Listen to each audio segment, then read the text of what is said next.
Добрый вечер. Сегодня научный мир Абхазии вспоминает яркого представителя абхазской археологии Вадима Викторовича Бжания. Он родился 11 марта 1934 года в абхазской интеллигентной семье. В 1957 году заканчивает исторический факультет Сухумского государственного педагогического института и начинает работать в Государственном музее. Находясь под влиянием известного абхазского археолога Соловьева, Вадим Бжаня обращается к древней истории Абхазии и уже постоянно участвует в археологических экспедициях.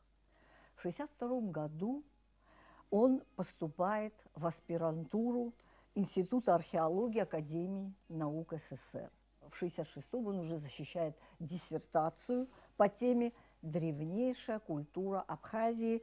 Эпоха энеолита и ранней бронзы». Надо сказать, что он жил и работал в Москве, но все летние отпуска приезжал в Абхазию и участвовал почти во всех многочисленных археологических экспедициях. Ну, например, в Бамборской, Кистрик, на раскопках дольменов в селе Отхара и Хуап. То есть жил такой полноценной археологической жизнью. Ведь археология, вот мне не дадут здесь покривить душу, это очень сложная, непростая наука, которая связана с тяжелым физическим трудом, с некоторой такой долей романтизма, но очень непростая профессия, которая изучает исторические факты, и практически она пишет историю Абхазии. Когда в 1992 году началась грузино-абхазская война, Вадим Викторович вместе со своими учениками пошел на фронт и находился в составе горно-стрелковой роты.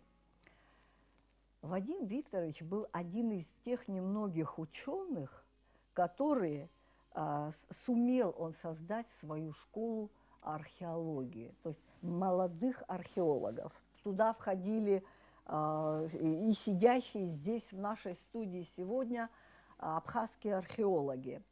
Это Алик Николаевич Габелия, Батал Самсонович Кабахия, Аркадий Иванович Жопуа и многие другие. Мушни Хварцкие, Демур Бжаня, Лаша Когоня, Зурик Хиба, Руслан Барцыц, Гарик Сангулия, еще много других. Это, безусловно, была его заслуга. Я, наверное, кого-то пропустила. Батал, вы дополните, пожалуйста, скажите, какая атмосфера царила в этой студии молодых археологов?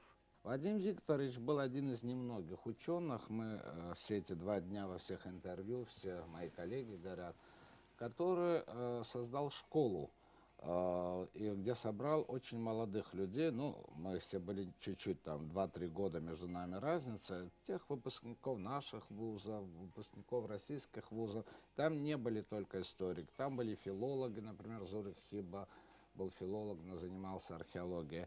Он создал целую плеяду, и он сумел создать такую незабываемую, необычную атмосферу в археологических экспедициях, что даже если ты хотел бы уйти и перестать заниматься археологией, это было не в состоянии. Это вот уже такая зависимость была. Раз попав туда, в экспедицию, ведь он же нас не заставлял там круглосуточно. Мы по 7 месяцев жили в палатках, иногда по колено в воде.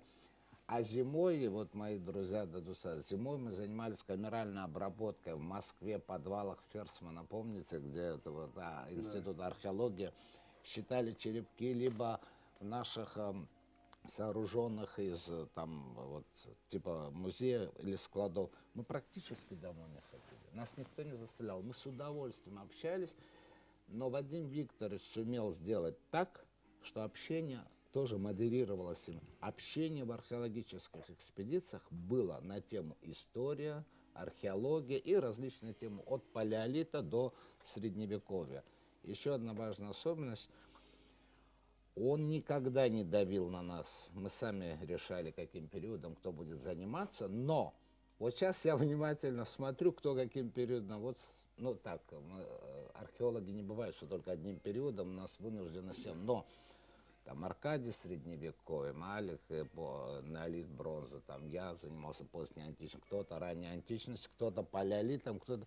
То есть практически всех своих учеников он так сконцентрировал незаметно внимание, что все периоды вот, исторические, которые связаны с археологией, да, были охвачены его учениками. Но у всех были разные там, как бы, успехи, но это сейчас не суть. Факт то, что начало у всех было хорошее, но потом война, потом жизнь там как-то. Ну, Батал, я хотел бы тебя немного возразить. А. Он все продумывал. Нет, он-то продумывал. Да. Это мы считали, что Да. это вот Вот мы сами он принимали искал решение. лакуны. Он мне говорит, вот поселение колхидской культуры. Вот ты будешь заниматься поселением колхидской культуры. А вот Демур погребальными памятниками. То вот. Кто-то другим проблемами, потому что он проблема археологии, развития археологии он знал и искал запоинт лакуны. И так и получилось. Мы все вот занимались именно теми проблемами, которые он, там, вот как сказал правильно, ненавязчиво, но эту проблему, которую надо было занимать, надо было восполнять для того периода. Я вспоминаю момент такой, пастух к нам в гости как-то зашел, и он так красиво начал рассказывать про Сангвара. А Вадим вот так его осенило, так говорит, с наглядом.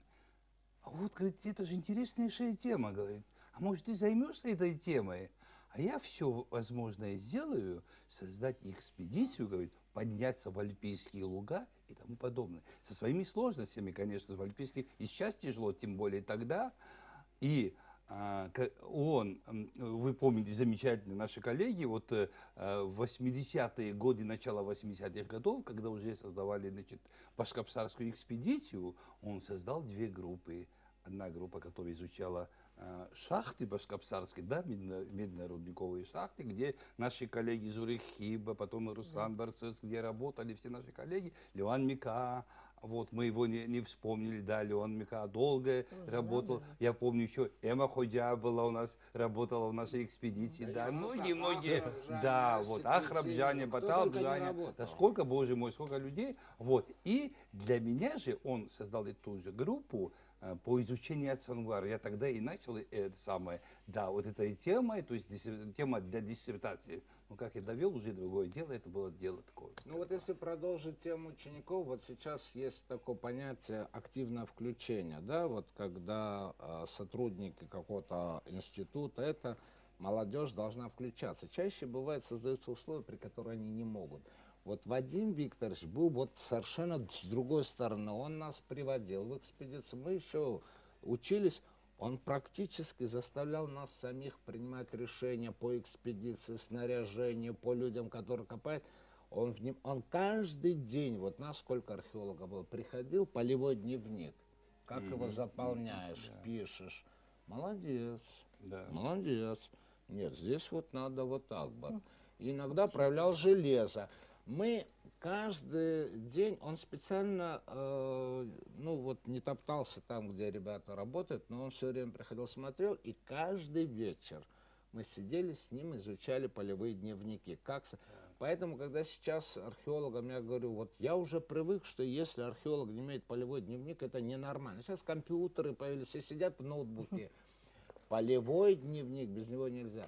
И еще очень важная вещь, то есть он таким образом заставлял нас принимать ответственность и за работу, и за свои научные как-то это самое. И обучал вот этой методологии, потому что археология — это методология. То есть он очень великолепно овладел.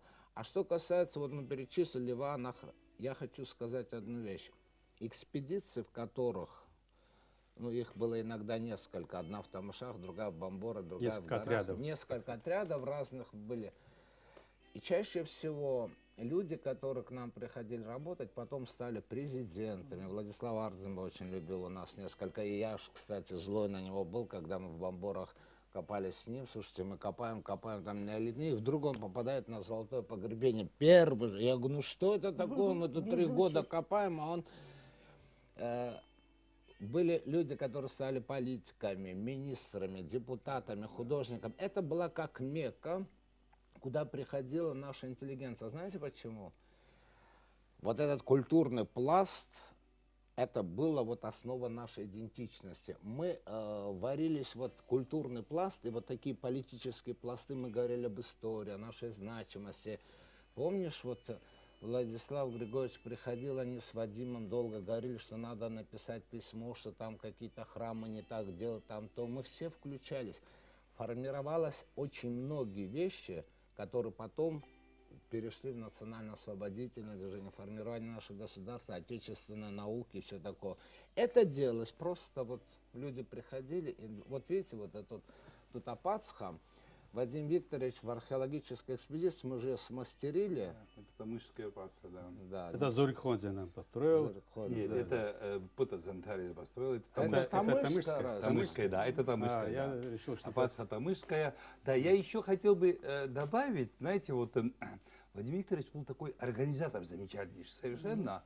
Он спонтанно мог организовать группу и повезти куда-то, куда мы давно мечтали, но не могли попасть. То есть практически за все это время, это, как, знаете, да, легок на подъем. да, да, да. Вот организовал машины, к Очень, сожалению, среди нас не было водителя, он там и водитель был, он сам и начальник был, он нас вез, а мы сидим, говорит, да, конечно, вы, говорит, кайфуете, говорит, я должен Он целый за день, рулем. да, он за рулем. Вот знаете как, по-моему, нет места в Абхазии, нет такого села или населенного пункта, где бы в это время мы не, не бывало, такое не бывало. Знаете, все эти памятники, то есть он то, что тогда смог организовать, то, что нам показал тогда в это время, в течение 10 лет мотался. Сколько лет вместе Да, работали, да, вся да, наша группа, вот большая, то есть это было, 78 конечно, года до войны. До войны. до войны, Вот, да. Манан, я хотел бы все-таки вернуть чуть-чуть. Ну, я один из тех молодых Да. археологов, хотя трудно представить.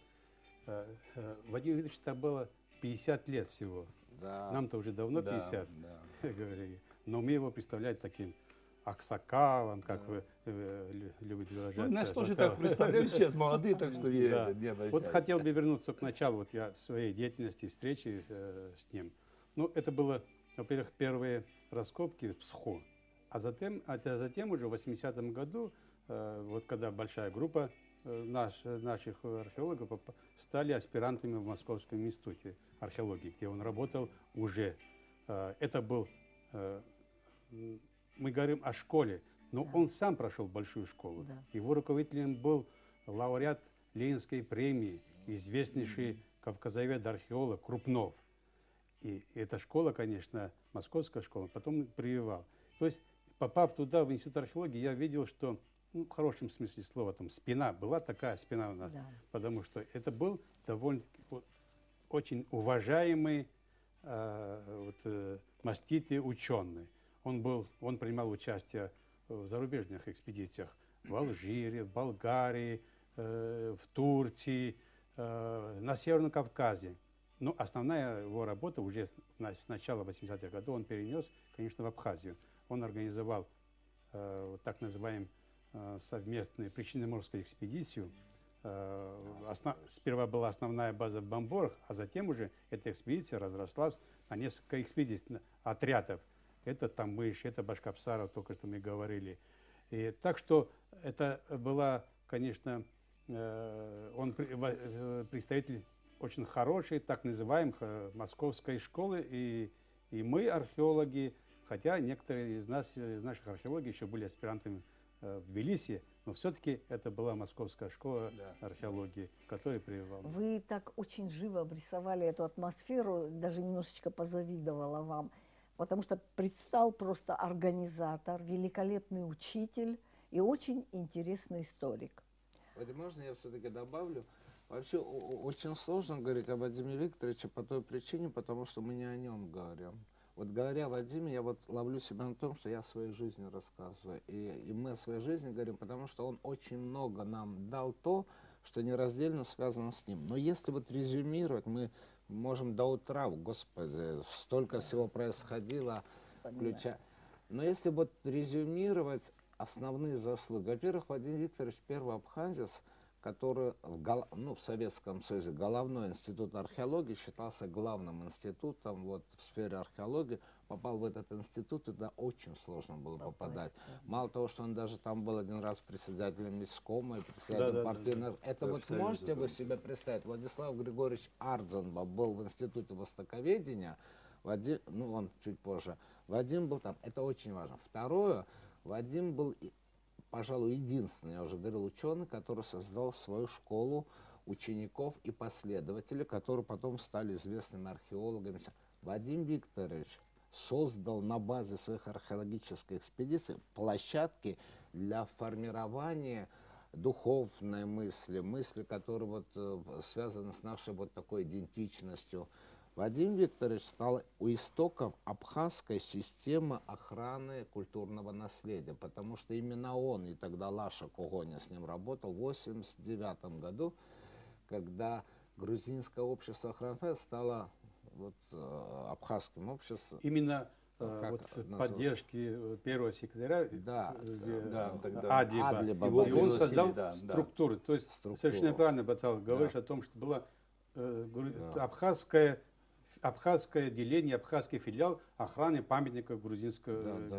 Да. Вот они создали структуру, именно государственную И структуру. именно при нем началось формирование регулярных списков объектов культурного наследия, которые окончательно, ну, чуть-чуть обработаны, были приняты в декабре 2015 года, да, 15 года.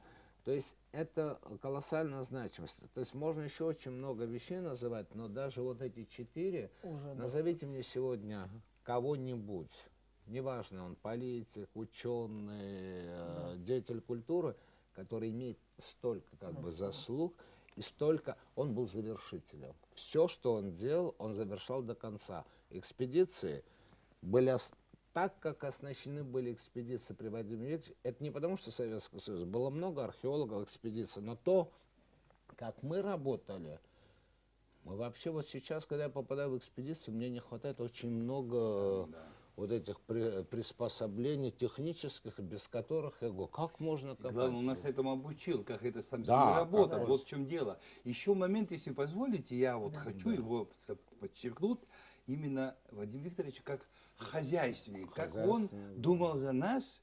Вы знаете, в начале нашей экспедиции, скажем, да, в этих наших группах, мы в палатках жили, палаточный городок, это замечательная романтика, все хорошо. В дождь, когда, значит, капает, конечно, под зонтом спишь ночью, значит, это хорошо. Ну, не круглый год, Но конечно. это не круглый год, а мы по 7, по 8 месяцев в году, и, соответственно, не год, и не 2, и не 5. И он потом начал, да, вот Олег Николаевич, вы помните хорошо, в Бамборской, значит, нашей базе и в Тамышской мы начали строить финские Стационарные дома, начали базы. да, привозить, он как-то вот какими-то своими связями, и самое главное, мы это включили, мы сами это делали по возможности, среди нас оказались еще такие рукависты, которые могли бы делать что-то, и в итоге, вы знаете, вот к началу войны базы у нас были шикарные, я вам скажу честно. Все условия даже были созданы. И помимо этих опасок, что вы видите, там и столовая такая шикарная, под аквац вот это сделано по возможности. Это важно создавать. В Тамыше, конечно. помните, как айсером, вот единственный, по-моему, был накрыт и тому подобное. То есть это все он делал, Вадим, это его организация. Аркадий Владимирович, вы сейчас рассказываете о вот этом хранилище археологическом, которое было сделано до войны в Тамышах, Да, правильно? да. И И музей там был создан Да. еще. И музей, вот, Музей, да. на базе тех археологических артефактов, Да, которые да. были собраны. Да. Вот возвращаясь еще раз к экспедициям, может быть, вот Аркадий Иванович вспомнил вот, проживание такое романтическое в палатках. Есть ли вот что-то из вашей жизни, вот, которого вы могли бы вспомнить, поделиться? В какой экспедиции? В Тамышской или в Башкопсарской? Вот какой-то эпизод могли бы рассказать? Я, например, могу вспомнить, вот Батал говорил о Владиславе Григорьевиче. Владислав Григорьевич приезжал 3 или 4 года в Бамборскую экспедицию, и потом это была база такая. И мы до обеда работаем, и после обеда, и наши выезды по всем селам. И вот Владислав Григорьевич, в принципе, археологией, конечно, интересовался, все, но его интересовал больше фольклор там. И Да. вот я помню, как мы выезжали в село Хуап. Потом, помнишь, мы Да. к Мироду, Мама. Мироду Гожба Совет выезжали. молодых там, помните, был мама. Это... Да, а потом уж в Хуапе да, была организована экспедиция по исследованию дольменов. И вот в один из поездок мы за рулем был, нет, за рулем был я, а и Демур, там, Мушный, все. И вот и мы, наша машина застряла на реке, какая же там река? Вот это, Хопста. Ни туда и ни сюда. И вот и все мы вылезли, все толкаем, но толкать-то уже сложно. И тут Демур залез под воду, что-то щелкнуло, Да. и машина Поехали. поехала. Вот Сергей Григорьевич, ты что, мучила что ли нас специально? Не мог сразу это подключить? Так что много случаев, было очень интересно. Вот Вы знаете, я тоже вспомнил вопрос мистики. Вадим Викторович, Аркадий говорил, создал первую горную полевую экспедицию. Вот Олег Николаевич, первый, я, в 80-м году. Хварский, Леварса, Бутба, Зурик, Хибба. Вот первую поездку, вы знаете, в чем дело? Когда мы приехали, мы на машине приехали, тогда еще ж там геологи были. Мы когда приехали, а он должен был уезжать, и нас оставляет, значит, вот посмотрели, а он говорит, надо сделать палатку, сделать нары, нарубить. Мы, да, сказали, конечно, то. Он говорит, ребятки, горы, это шутить нельзя, нары обязательно. Да, конечно, Вадим Викторович, мы сделаем, все сделаем, выезжайте. И даже натаскали несколько. Только он уехал, погода была великолепна, солнце, травка как ковер. Конечно, мы сделали одну палатку продуктовую, одну, человек 6, мы все вот там штабелями легли, лежим. Без нар. Да, без нар. Ночью начался кошмар, ужас. Мы даже не можем выйти, когда мы встали все-таки. Лаша Кухоня, бедно, совсем ложбинки, вообще ему даже... Мы полностью были мокрые. Целый день с 6 утра до позднего вечера мы натаскали, сделали нары и были там 20 дней. Ни разу не было дождя. Он сказал, горы любят шуток. Но вот насчет мистики, через 40 лет, ровно через 40 лет, мы повторили вот эту горную экспедицию, вообще ездили по всем районам, и вот тогда Аркадий, кстати, Башкапсару с нами не поехал, я хотел тогда Сурам, я говорю, давайте заключим Башкапсару, вот где начиналась первая. Ну, как-то мы приехали, остановились на какой-то полянке, а я и не понял, что это та полянка, где мы были, потому что...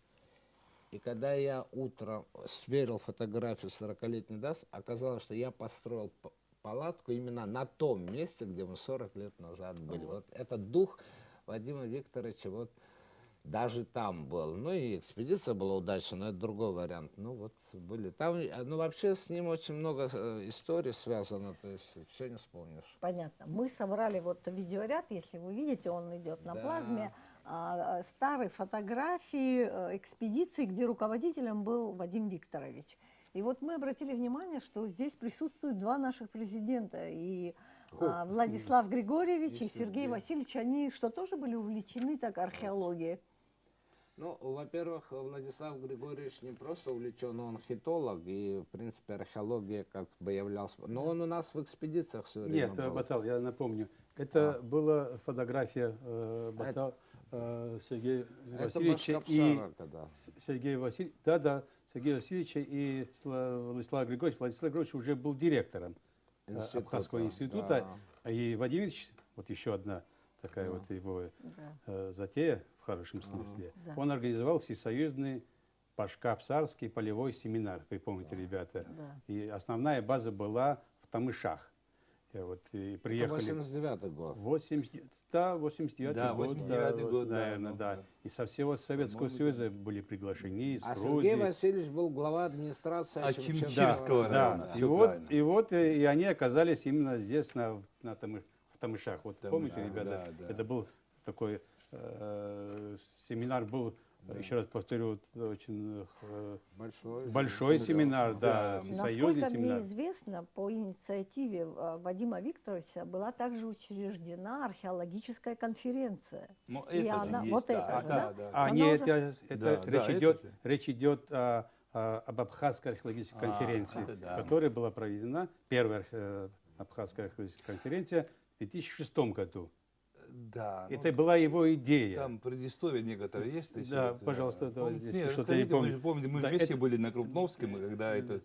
Да, это было, то есть есть такая кубанская археологическая конференция, есть какие-то крупновские. Да. И вот Владимир Ильич хотел создать такой форум, где бы собирались в Абхазии крупные археологи. Археологи. И вот по его инициативе в 2006 году на базе Абхазского государственного университета была проведена первая.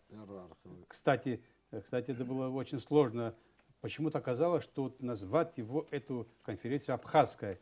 Там чтение какие в честь кого-то Да, хотели, да. все это. Ну, и Владимир Викторович удалось это все-таки пробить через бюрократические какие-то занавеси, можно сказать. И была это первая археологическая экспедиция в 2006 году. А сейчас у нас какая по счету должна быть? 7-я, по-моему, насколько я помню. Да, ну, 6-я, 7-я. да. То есть она периодически, Да, через да. каждые 2 года, Да, она да, проходит. То есть это тоже его заслуга. Да. Будучи тогда в Москве на крупновских чтениях, мы предложили, то есть Вадим Викторович предложил, чтобы очередные крупновские Чтение чтения провести провести в в Абхазии. Абхазии. Мгм. Ну тогда мы Не были удалось. не признаны, тогда Да. что-то такое, в общем-то, не согласились, так сказать, это самое Да. тормоза. Когда спустили, когда мы приехали уже, вот тогда у него и эта идея, которая, значит, Организовать свою. создать эту конференцию, он это все сделал как положено.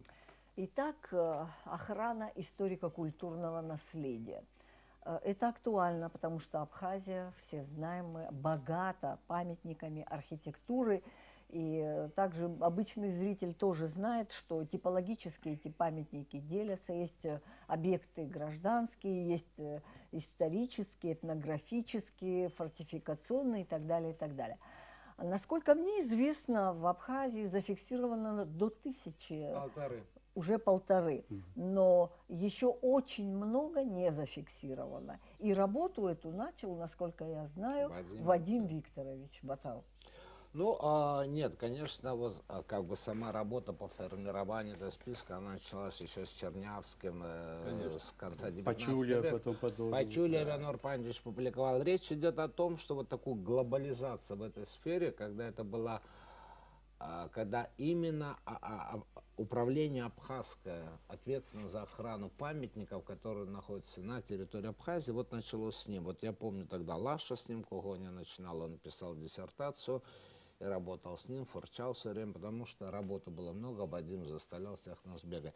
А после войны долгое время Вадим Викторович возглавлял, потом после него возглавлял и Демур Бжаня, и Анзор, Гарик Сангуля, и там, Гарик. да, Да. конечно, И сейчас да. я. То есть фактически это Анзор. все, и Анзор Анзор, да, Абума, да. это сам Демур Бжаня, Гарик Сангулья. То есть практически все его ученики Да. в разный период после него. Но он до последней минуты, даже уже когда не возглавлял, он каждый день практически приходил на работу, и он очень много знал. Но вот 1500, ну вот сейчас мы работаем, мы около 400 новых объектов вновь выявлены, сделали. Ну, они будут увеличиваться, но вот эту систему как бы ценности, сохранения культурного наследия, вот он эту парадигму задал, и она вот, конечно, развивается. И это... Вот я бы хотела, раз мы уже говорим об археологии, все-таки поднять вопрос современного состояния археологии. Ведь, насколько мне известно, прошедшие годы абхазские археологи не копают. Есть совместный проект с российско-абхазский проект на Джентукском могильнике. И вы меня поправите, если я сейчас не Тема права. болезненная. Мы не являемся хозяевами тех артефактов, которые там находятся. Ну, это не совсем так. Можно я доскажу, Да. а вы тогда скажете. Значит, эти артефакты в наши музеи не попадают, мы снимаем с них фотографии, и они уезжают в Россию. Нет. Насколько это правда? Значит, Вот, я, конечно, скажу, потому что я копаю там, это Джентукский могильник вместе со Скаковым. Ничего из Абхазии не вывозится официально, то есть археологами. Ну, черные копатели, я с ними дела не имел, не имею, это уже другая сторона медали. Значит, в совместных экспедициях, финансирование, слава богу, берет та Россия. сторона российская. Да. Материалы наши общие вместе копаем. Реставрацию этих материалов, конечно же, специалистов у нас нет. Мы что-то, если вывозится, это вывозится считанные, значит, это самое. Для реставрации. Для реставрации исключительно. Все это возвращается в Абхазский госмузей. Это 100%. А этим занимается. То есть все археологи Абхазии, то есть мы все здесь, мы все члены этой комиссии археологической, мы обязаны, прежде чем начать новый полевой сезон, конечно же, сдать основные ценные находки для музея. Мы не все принимаем, все вот это самое. Такой возможности нет. Да, возможности у нас нет, но основные ценности, музейные ценности, те, которые когда-нибудь понадобятся для нашей экспозиции, наши специалисты, значит, отдела археологии Абхазского музея, соответственно, они принимают. Аркадий Иванович, очень хорошо, что вы это сказали, потому что я сейчас все-таки озвучила разговоры, которые ходят. А есть ли какие-то экспедиции, которые бы финансировала Абхазия? Ну, Абхазский институт как бы этим занимается, там все специалисты, все археологи в Абхазии там, значит, в отделе работают. Конечно же, в прошлом году, к концу года, мы получили какие-то средства благодаря, значит, директора, значит, нашего института, его стараниям, на самом деле, ну, это было конец года. Вы знаете, Абхазия в советские времена была поделена на сферы влияния и в археологическом смысле. Были памятники, которые только грузины могли копать, в том числе Пицунда. И когда меня пытались сюда просто землекопом взять, ущелье. нет, Кодорское ущелье копали только, ну, палеолиты, Да. это. Какие-то институты российские копали, там, Эрмитаж. И Вадим Викторович создавал пространство, почему он хотел больше археологов, больше Да. людей, чтобы мы застолбили вот эти объекты археологические, мы копали. Это первое. Вадим Викторович первый, кто убедил правительство, что Абхазии необходимы археологические склады. И вы знаете, они около Диаскури находятся. Сейчас Хранилище. Хранилище, да? Хранилище. Да. Потому что музей. Что касается вот, я не люблю отвечать Люхан Сухан, вот в Фейсбуке вывозят. Я вам сразу скажу, никакие артефакты культурного наследия не вывозятся из Абхазии, хотя бы потому, что это незаконно. У нас нет закона о ввозе и вывозе культурных ценностей. Мы его готовим, с парламентом примем. Это первое. Второе, у нас совместная экспедиция означает, что полная ответственность коллег российских и абхазских. И если даже происходят какие-то реставрации, золотосодержащие, серебросодержащие, это происходит здесь, на нашей базе, и здесь все это делается. Другое дело, не будем, я Аркадию Ивановичу не советую. Вот когда начинают, а там ритон, не говорим, есть такие вещи, что место происхождения того или иного артефакта мы уже заявляем тогда, когда оно в музее принято, лежит. Вот, ну, вот такие вещи. Хорошо, и вот все-таки говоря о том, что копают, не копают, все-таки я знаю, что молодые историки... Насчет денег, вот вы спросили, я все-таки хочу, чтобы люди знали. Вот Вадим Викторович находил ресурсы, была Академия наук. Мизерные деньги, бюджет Академии наук выделяется на археологические раскопки. Это преступление. Это первое, что я могу сказать. Вторая очень важная проблема. У нас сейчас... Люди богатые стали, скупают земли, гостиницы. Строят. Раньше туалет нельзя было построить без заключения археологической экспертизы. Я помню, как каждый из нас мы все этим ездил. занимались. А сегодня могут на Сухумской набережной все что угодно построить и будут считать, почему это что, не наша территория, почему мы должны деньги платить. Деньги не археологам платят, а на археологические исследования. И это деньги, которые надо землекопам, оборудование, научной статьи. Вот это проблема, но я бы хотел, чтобы мы отдельно это поговорили. Хорошо. Да. И все же для зрителей хочу сказать, Да. что есть молодые историки, которые Шандор Кайтан, Дмитрий Частный, Инна Журавлева, которых мы сами тоже снимали, копают на голом энтузиазме, какие-то копеечки там находят. Все же копают, есть такая сила воли, стремление, и слава Богу, что это продолжается. Но я вот хотела бы, все-таки уже завершая, мы близимся к завершению, сказать, что вчера в Фейсбуке я прочла пост Александра Скакова. Он обращается к московским студентам с призывом: приезжайте в Абхазию волонтерами копать на Джантурский могильник. Честно говоря, меня немножко удивил этот пост, потому что, а что, у нас нет своих студентов-историков, которых надо обучать? Почему мы должны российских студентов Не-не-не, здесь вы обучать? неправильно поняли. Я вам скажу, у Алика Николаевича каждый год на Сухумской крепости работают студенты. Ну, у них практика, месяц они работают. И у нас на раскопах работали всегда абхазские студенты, либо обязательно практика, либо хотели. То, о чем говорит Скаков, знаете, вот люди, которые моря не имеют, они приезжают, им За оплачивают романтикой. дорогу Бесплатно. сюда, бесплатно живут, они там 5 часов работают, потом нет Я бы, конечно, возможности это отдыхать. сказал бы, потому что это немножко мне, значит, касается, да, это наша экспедиция. Да. Конечно же, мы там копаем, конечно же, наши студенты, они могут, иногда приезжают, да, наши, ну, несколько дней побудут, там никаких условий нет.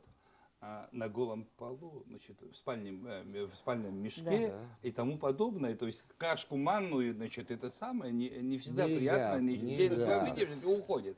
А те, Батал Ну, Самсонович открыто правильно скажи, сказал, не да, едят да, они. не едят, они не будут есть. А те приезжают, конечно же, а наши еще деньги захотят за работу, понимаете, в чем дело?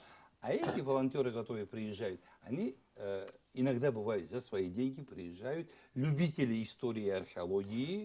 Мы их возим на море, вы немножко не спешите, пожалуйста, потому что я должен ответить. Значит, их, то есть 5 дней в неделю они работают, потом на экскурсии, то есть Абхазию мы показываем, соответственно, они заинтересованы приехать и работать. Да, это Я нормально был в делается. Крыму, Да, это и в Крыму. Когда Да, все конечно. полевые экспедиции формируются рабочие землекопы за счет Если вы приезжих. найдете желающих, кто с нами поедет в нашу экспедицию, мы вас приглашаем. Дело Пожалуйста, в том, что, записывайтесь. Аркадий Иванович, форму найти всегда можно. Можно нашим студентам сказать: Манана. не получите, Манана, мы это не делаем. получите, Дайте, пока я отвечу не на этот вопрос. покопаете, Манана все не хочет получите. Да. выяснить. Да, на самом деле наши студенты. У нас вообще в Абхазском государственном университете практика студентов. И мы пытаемся организовать практику. Конечно, вообще археологическая работа – это финансоемкая такая деятельность, тяжелая. И мы, на самом деле, вот и в Джантух, например, в прошлом году работала совместная экспедиция Абхазского института со ставровличанами, и 1,5 месяца наши студенты работали там. То есть проходили практику, это была довольно хорошая практика, вот, с выездом, жили в палатках и кушали, хотя все время иногда приходилось ездить там покупать какую-то пищу, которая она для них привычная. Но проблема есть. Я понял, проблема есть. На самом деле сейчас мало идут в археологии. Сейчас мало кто идет в науку. В науку вообще. Потому что наука, извините за такое банальное слово, но не кормит так. Вот. Но в то же время у нас есть молодые, вы тут упоминали Шандора, упоминали, это выпускник Абхазского государственного университета, это Инал, это счастный Инал Аркадий сын, это счастный. Вот, например, в прошлом году была экспедиция, одна девочка вот из той заинтересовалась вообще археологией, керамикой, вот Ека Бирулава. И вот я ей подбрасываю немного литературу по керамике. Я надеюсь, что она будет заниматься керамикой. Вот, так что... Алик Николаевич, я думаю, мы без обид воспринимаем такие замечания. Я просто хочу сказать, за последние 25 лет мы видим копающих студентов только на территории Сухумской крепости. Там уже все перекопано, закопано. Не все перекопано. А я хочу сказать другое. Мы, как журналисты, ездим и снимаем. И вот когда мы сняли Каманские курганы, мы не могли ни у кого взять интервью. Ни один историк нам не мог дать интервью, потому что был не в теме. Но почему бы не организовать в Каманах какие-то Вот давайте экспедиции в и так далее? будущее лет я приглашу вас. Банана. Мы хотим во многих местах организовать экспедицию, но, к сожалению, это деньги. Академия наук не выдает, очень небольшие дают. Да? И сейчас пошла система грантов. Вы знаете, вот есть фонд Амшра, они маленькие гранты тоже выдают на не археологические, они не имеют права. Ну, вот такие обследования вот этих объектов. Кстати, Килосурскую стену в рамках этого гранта, вот Да, они мы в тоже курсе. работают. Знаете, на самом деле мы все понимаем, как тяжело археологии. Мы можем много критиковать и так далее, но мы понимаем, эта отрасль все-таки не финансируется настолько, насколько это нужно. Вадим Викторович создал правовую базу для охраны археологического наследия и иного. Вот есть закон, базовый закон по историко-культурному наследию, потому что он как бы, он создал, еще в советские времена формировал. Сегодня возникла необходимость переформатирования, добавления. Мы уже 3 года ждем в парламенте во внесении во второе чтение тех необходимых санкций, норм, преференций, которые вводили. Очень сложно. Мы всегда популистки, понимаете, кому не лень, особенно сейчас выборы начнутся, кому не лень, все будут говорить, надо защитить культурное наследие. Защищать культурное наследие надо от себя самого прежде всего. И вот этому нас учил Вадим Викторович, потому что самую большую ответственность за объекты культурного наследия, вот мы, работающие, мы на себя брали. Мы считаем, что от нас это зависит, их сохранение, разрушение, изучение. Вот такая картина. Я думаю, если бы Вадим Викторович сидел вот с нами, я думаю, что он все очень близко к сердцу бы воспринял. И мне кажется, что мы так логически перешли к общему От положению него дошли к археологии. нему, да, но он, да. Ну и подытоживая нашу беседу, посвященную памяти археолога Абхазии Вадима Викторовича Бжани, я хочу сказать, по-моему, зритель прочувствовал вот эту личность, которую сделал определенный вклад в археологию Абхазии, систематизировал все объекты культурного наследия, создал школу и масса других дел, которые он сделал. Я благодарю вас, дорогие гости, которые пришли сегодня и Спасибо. вспомнили об этой личности. Спасибо вам большое. Зрители, я благодарю за внимание. И До вам свидания. спасибо.